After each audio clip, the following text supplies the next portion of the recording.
Hi all, welcome back to பாத்திரக்கடை. So நம்ம வந்து கையில் இருக்கிறத பார்த்தாலே உங்களுக்கு தெரிஞ்சிருக்கும். ஸோ நம்ம வந்து 10th டைம் வந்து இந்த திருச்செந்தூர் கோபுரம் விளக்கை வந்து நம்ம ரீஸ்டாக் பண்ணியிருக்கோம். இதோட டைமென்ஷன்ஸ் பார்த்தீங்கன்னா லைக் ஹைட் வந்து உங்களுக்கு வந்து 6 inches வருது. அண்ட் ஆல்சோ இது வந்து ரொம்ப ஹெவி.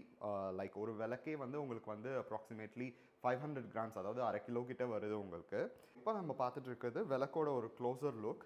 ஸோ கோபுரமே பார்த்தீங்கன்னா உங்களுக்கு ஒரு கம்பீரமாக நல்ல ஒரு பாசிட்டிவ் வைபாக இருக்கும் உங்களுக்கு. ஸோ எப்பவும் போல் பார்த்தீங்கன்னா லைக் வேல், அப்புறம் வந்து முருகர் வள்ளி தெய்வானையோடு இருக்கிற மாதிரி கீழே வந்து கொடுத்துருக்காங்க. அண்ட் ஆல்சோ வந்து இதில் இன்னொரு ஸ்பெஷாலிட்டி என்னென்னா, பின்னாடி வந்து உங்களுக்கு வந்து சத்கோணம் வித் ஓம் சரவண பவாவோட வருது. அண்ட் ஆல்சோ இந்த விளக்கு ஏற்றும் போது லைக் திரி வந்து நிறைய பேர் வந்து உள்ளே போயிடுதுன்னு சொல்லி வந்து இது பண்ணுவாங்க. ஸோ அதனால் திரி வைக்கிற இடத்துல மட்டும் நாங்கள் வந்து மேட் ஃபினிஷ் பண்ணியிருக்கோம். ஸோ அதனால் திரி வந்து உங்களுக்கு கீழே இறங்காது.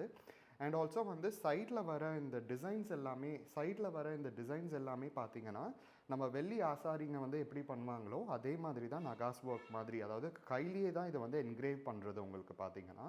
ஸோ அது எல்லாமே வந்து பண்ணியிருக்கோம். ஸோ இந்த விளக்கு உங்களுக்கு வேணும்னா பாத்திரக்கடைக்கு டிஎம் பண்ணுங்கள், ப்ரைஸ் டீட்டெயில்ஸ் உங்களுக்கு ஷேர் பண்ணுவாங்க.